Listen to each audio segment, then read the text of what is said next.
I said to you, Solomon, you know, really love the work you're doing, willing to pay you 150 grand. Would you stay?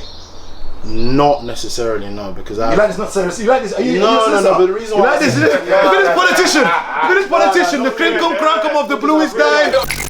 Boom! New episode today, featuring my boy Solomon, 26-year-old investment banker. He's doing quite well for himself in the fitness game as well.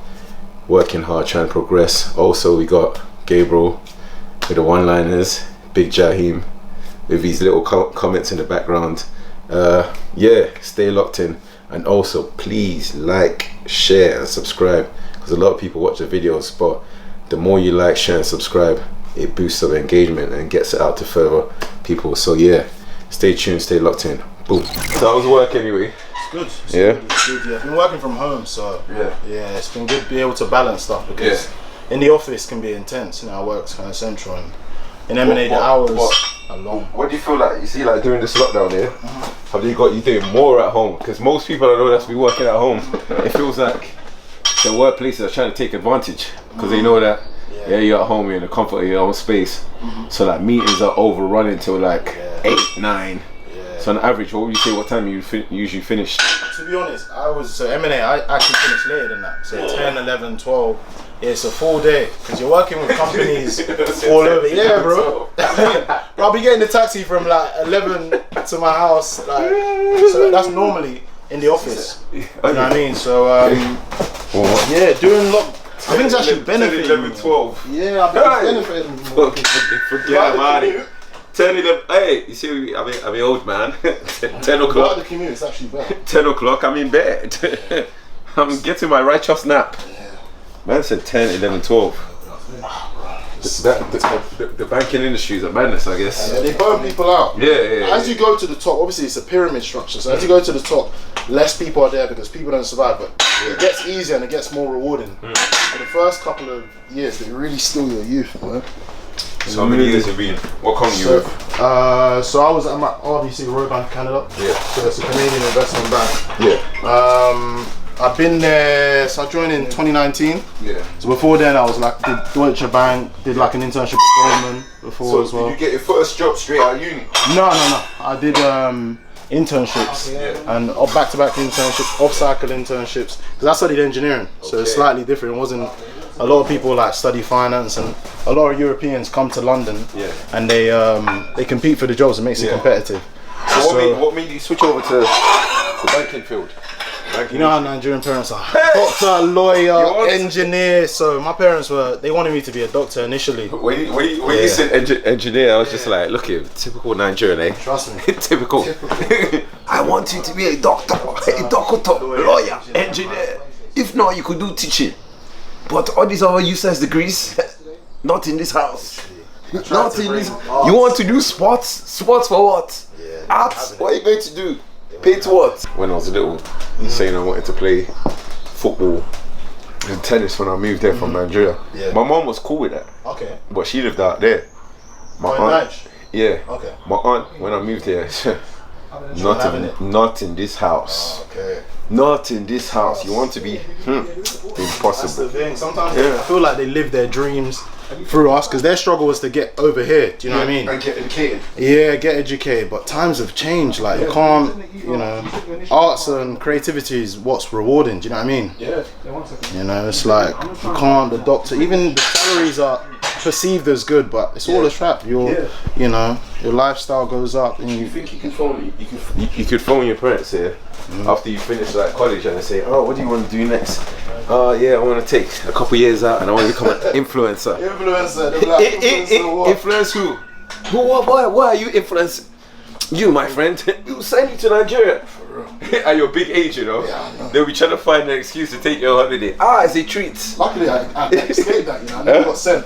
Oh, that happened to a few of my cousins still. Oh, for real? Yeah, my cousin got told he was going on holiday. He actually fell for that. I was just looking at him like, brother, you ain't coming back for at least a couple years away. Holiday trip. Yeah, man went out there and he did secondary school. Oh, no. Like for a few years. I felt sorry for him. I was like, when he was going, I just looked at him like, bye, buddy. Did it benefit though? Because I feel like the education. Oh, it didn't improve. Nope.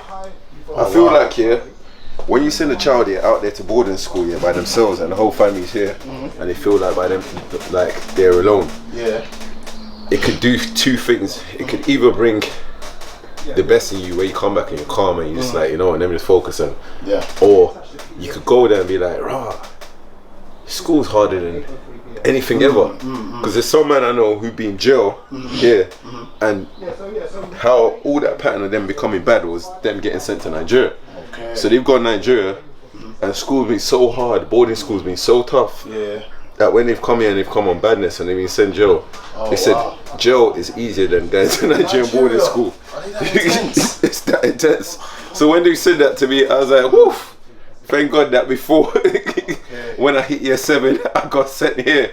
Because I was going to get sent to boarding school. And I was thinking, I didn't know boarding school was that intense. And it was like, boarding school is a whole different level out there. Exactly is tough because I thought the education system, because when I went there in summer of 2012, maybe 2011, and what I found was, I was decent, I got good grades, went to like good uni, but I found even they put me like a year below, did like a summer school, and I found it was even more intellectually challenging, so I thought that would benefit because if you have that intensity. It's intense here, but at the same time, you got to realize when you're the kid from here, you're like reverse freshie.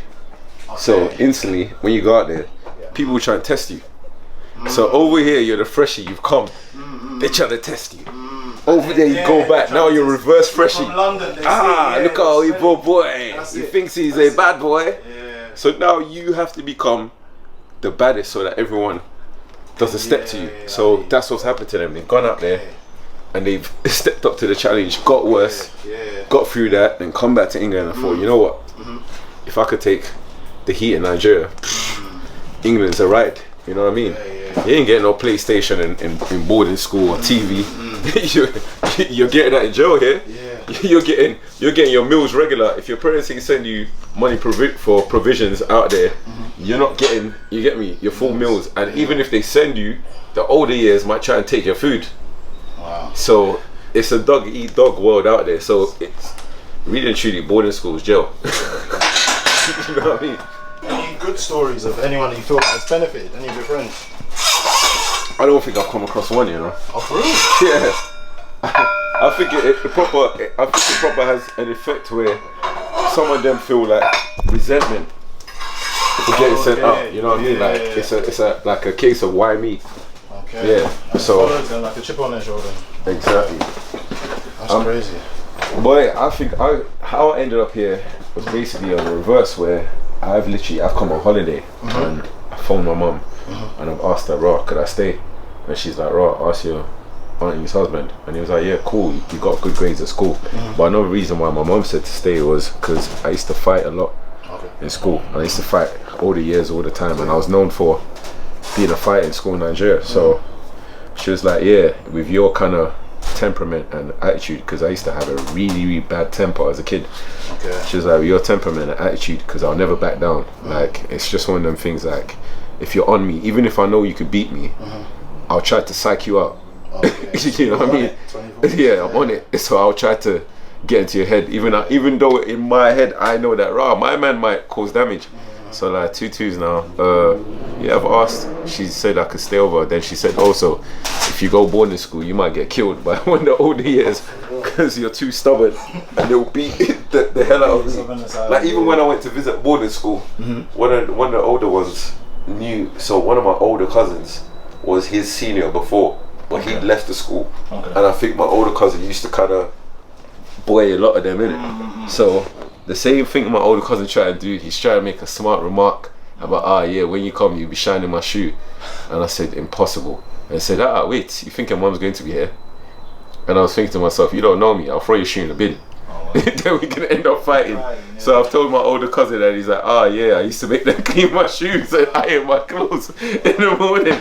I was like, you know how raw that is. That's basically bullying.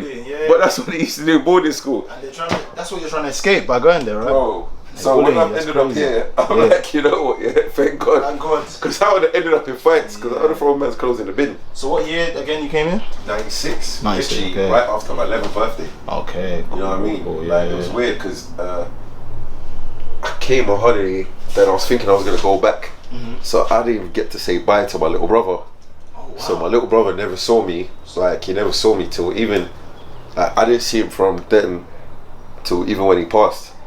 You get what I'm saying? So like it kind of sometimes, I can't lie, sometimes it kind of bugs me because I was thinking, right, I didn't even get to say bye. I just kind of dipped. You know what I mean? So I kind of felt bad for doing that, but it was one of them things. I didn't really have a choice. I just came out here thinking, right, let me get a better startup and a better setup. Yeah. What is though? Yeah, I went in 2019 twice. I went in 2013. I was meant to go last year, but obviously lockdown. But Christmas I want to go again. But I was a madness in Christmas. yeah, man, shit was wild. I was living in the strip clubs.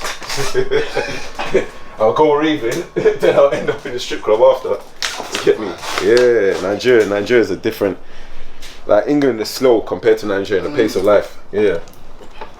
And everywhere is open, like it's not like London where it's like 2 a.m. everything's closed. Things go on. You know, things ain't meant to be open. Yeah. Things go on, but they're not meant to be open.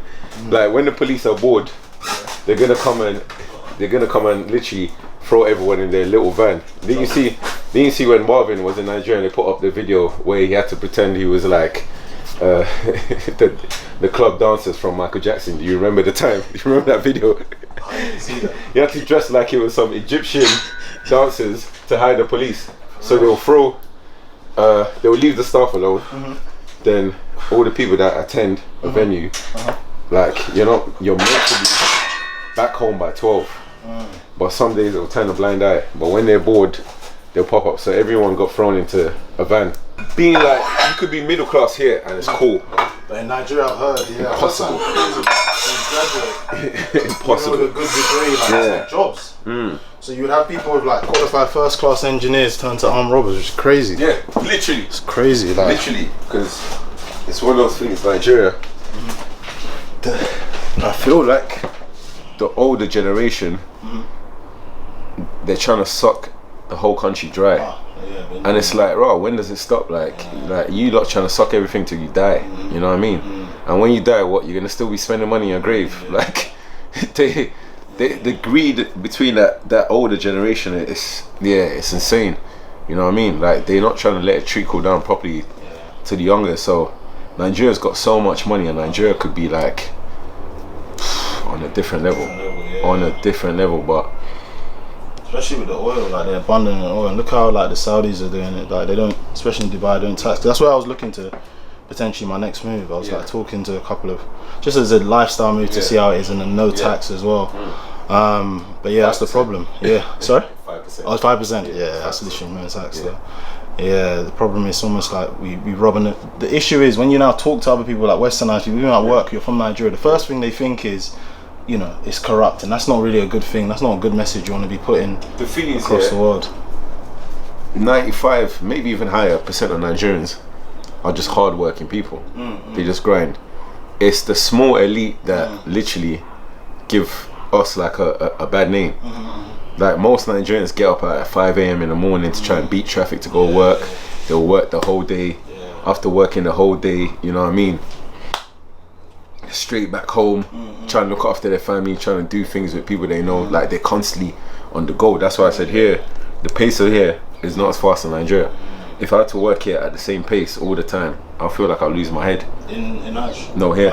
If I had to keep up that same pace of getting up at 5 in the morning and being stuck in your car for like 2 hours, you know what I mean, to get to work, then you have to make a 2-hour journey to get back home. But they do it. You know what I mean? Like even yesterday I was talking to Shay and saying, right, I don't know how people afford, with the wages that they get there, I don't know how they afford the data on their phone, because data runs fast in Nigeria. Like, you know, like here where we have unlimited. They're trying to, the mobile companies are trying to get constant money from you out there, so you don't have that advantage we have out here. You know what I mean? Yeah. So yeah, it's different. Whoever made that telecommunication company MTN out there is winning. That's where the money is. Winning differently, I'm telling you. And that's another thing. Yeah, you just reminded me. So the last time I was out there, I had like an iPhone 8 or something like that, and I'm seeing everyone who's like telling me they're struggling and that. One of my cousins must have said, Gabriel, this is the funniest one. My cousin said, cuz I need money, da da da da da. I said, brother, you got iPhone 11. Please go sell your phone. What he said? I said to him, go sell your phone. Don't tell me you need money. I got a crap phone compared to you. They're telling me you need money. Do you know how expensive an 11 is? You must have had money, because that's literally, at the time, that was $1,000. You know what I mean? Over $1,000. Is it more as expensive as it is in the UK? More times it's more expensive. Wow. Yeah. Because you remember, a lot of times, a lot of these people, like, when they get stuff out there, it'll be people who'd have bought it from here. Europe and Spanish. Exactly. So they'll put their change on top of it. So they're paying more. But then that means not a lot of people can afford it, right? But only they've got the it. elite. Yeah. Even the person who's saying they're struggling would have an iPhone. They find a way to hustle. They find a way That's to what I'm saying, we're hustle. hustlers, boy. Yeah. We are hustlers, boy. So I was like, right, as soon as you need money, sell your phone, innit? Yeah. You get me? What was the response? He just looked at He you. just laughed. So what's the plans in the next few years? You gonna still stay in the banking field, or? No, I'm trying to exit out, Yeah? to be honest. Yeah, I've been. Because you're looking what, 26 now, innit? at- Yeah. I nearly went down. Who you making? What you on? Who you making? Sorry? Who you making? What do you mean all in? Who you making? What you on? What's it saying? Can I say all in? Like, No. What's is it worth getting into it? Yeah, it's worth getting What- into. what did you but it's study? a lot of sacrifice. Engineering. Engineering. Yeah. Is that the field you needed to go into to get into? No, but it's because of the analytical skills you get. You can go into like accounting and finance, which actually teach you the skills. But in terms of differentiation, like it's a whole process you have to think. So studying engineering, the story I sold to them is I'm a problem solver. Yeah, so I'm good with numbers, project management, and all of that. So that kind of helped me differentiate because a lot of people are applying. So maybe for internships, because I was fortunate to do an internship at Goldman, and they said for every one place. Pause. How did you get the internship? So I had a couple of friends in my area that we all wanted to go to Wall Street, and we always watched that. We didn't know how we were going to kind of get into, but we knew At what that. age did you guys start talking about? We started early. I would say like even before GCSEs, 15. So at 15, 16, you was thinking about going into investment banking? Yeah, well, no, we wanted to make money. Money. I didn't, not make money because obviously we weren't footballers, we weren't rappers. We wanted to make money, so I'd say like it was more. We just step by step. So we knew we had to get into a certain uni. So something called the Target 6. Obviously Oxford, Cambridge, LSE, UCL, Warwick. So we knew we had to get into those. Not so DMU. DMU's not part of it. I don't know. Apparently, that's like it's like a youth jail. Apparently, Oh, bro, I don't want to say anything. Bro. it's like a concentration camp full of like. It's like where they send like wannabe road people to kind of learn how to be road properly. Some people do alright. You do your thing. You get first class. You do a masters. Like the game's changed. It's not as rigid. Like you can do it. But yeah, going back to what I said. Yeah, so you said you did an internship in Goldman Sachs. Internship. How did you get that, for those who are So I did a spring week first. Spring that? week is an insight week in which you apply to see if you like banking. So essentially there's an application through that. So you network, you write your cover letters, you do like numerical tests, you meet people, a couple of interviews, and they select that you. was after uni. Or was that? No, that was, so I'll take a step back. In your first year of uni, Yeah. you do that. So you kind of find out what divisions you want to go to. So I'm in M&A investment banking. That's essentially when two companies come into one. It's a lot of analytical work. And then from that, during the insight week, if they like you, you do further interviews, you meet people. And that was before you started uni. That was first year. Oh, so your First first year year. uni was doing that. Yeah, the insight. Okay, the insight And weekend. then if you progress from the insight week, you do the summer internship. So that's from a week to 9-10 weeks in summer, so 3 months, where you actually work on a job to see if you can handle the day-to-day tasks. So they give you little things on what the analyst will do. So, go and do some research or go and build this PowerPoint. Because there's a lot of presentations because you're pitching business, and then when you're executing, you're building Excel. Would you say you need to go to uni to be in it? So, what would you say your actual title is? If someone said to you, what is your title? Investment banking analyst. Okay, so is that an actual? So in investment banking, there's different fields in investment banking, Yeah, right? yeah. But you're an investment banking analyst. Analyst, So yeah. you're analyzing the stuff that's going on. So give me an example of what your job is on a day. Yeah. Sometimes Like it's like a typical thing. Yeah, typical. So day to day is sometimes. So I come in the morning. Sometimes I check a couple of companies, like a market watching, what I'm watching. So companies that are growing and that investors would be interested in acquiring. So if say you're a company in Europe and you've been telling us you want to expand in Asia, we'll So link basically, you. what you do is basically look at trends to basically invest people that are part of your investment corporate or investment team to say, listen, it's likely, we've been analysing, it's likely that there might be a merger between these two. So it probably makes sense to invest. I would say no. We won't bring the opportunities to them and keep them up to date. we keep them up to date. It's not so much of an investment. We keep them up to date with what's going on and how it fit to their company. That's the pitch. And we say we want to help you grow. So let me give you, Facebook and WhatsApp used to be two separate companies, right? So someone would have said to Facebook, Mark Zuckerberg, for you to gain greater market share, going the trends going forward, you need to acquire WhatsApp to remain relevant in the future. So when you finish that pitch and they say, okay, we want you to jump on board, then it goes to something called execution. So that's where you're working on saying, what price are we going to pay for WhatsApp? And obviously you have to think of how many users they have, the revenue trends. You have to think of the future, but you have to discount it back to today to see at what price today are you paying for the entire, what you call enterprise value of a company. So that involves looking at the accounts, looking at future trends, doing what you call financial models, so predictive models that look into the future and discount today, looking at the interest rate, and coming to one price. Somebody who's maybe, let's say somebody who's on the road now and they're saying to themselves that I don't want to be on the road anymore, but I haven't got a degree. Is it possible to enter the route of investment banking without having a degree? It's hard, but it's possible through what you call, I think there's apprenticeships. So that's where you have to do a lot of the groundwork and reach out to companies and say, even if you're working for free, because people value experience. A degree can be great from Oxford, but if you can't do the work, you can't do the work. So in that, you have to, reach out to these companies. Or there's a lot of programs. So there's a lot of like programs now before you even get into university, preschool programs which you can do. So if you do these programs and you build good relationships and you build good networks, you can do it, but it's a lot more of a narrow route, I'd say. It's quite rigid. It's like uni. So you finished uni. Okay, you studied engineering. Yeah. You got a 2-1 the first two. 2-1. Okay, so you got a 2-1. Yeah. Okay, so you probably finished. You graduated. Then you then decided to go. How did you then start applying for jobs? I was already applying in uni. Remember, I did the Spring Insight. I did the internships. I had experience. So with the internship, sometimes they give you the job offer, sometimes they don't. Reasons could be your performance, and reasons could be just there's not enough jobs available because the market is up and down. But what I did is I leveraged my internships and done further internships to get more experience. And internships are free, isn't it? So they didn't pay for it, right? Oh no, they pay. Oh, they pay. So internships you get paid for. Okay, so fast forward now, where you've now gone to the interview. Okay. They've now offered you the job. So what salary did they give you at that particular point?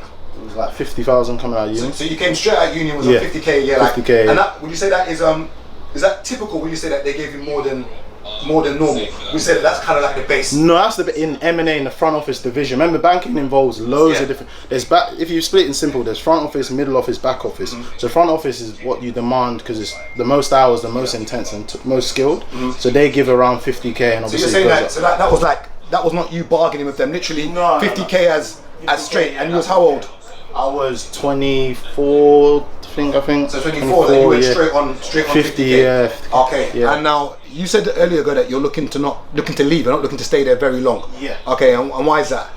Personally, I feel like I want to do something entrepreneurial. That's the first thing, and I don't think it's sustainable. What I mean by sustainable is the hours, innit? So, some of the hours I've worked 80-hour weeks, I've worked 90-hour weeks. That takes a toll. Do you get paid overtime for that? You don't get paid overtime, so it looks pretty. So you don't get paid overtime. So literally, you don't get paid or why are you doing so many hours? Is it because you're not good at your job? No, it's not so much. It's the client nature of the job.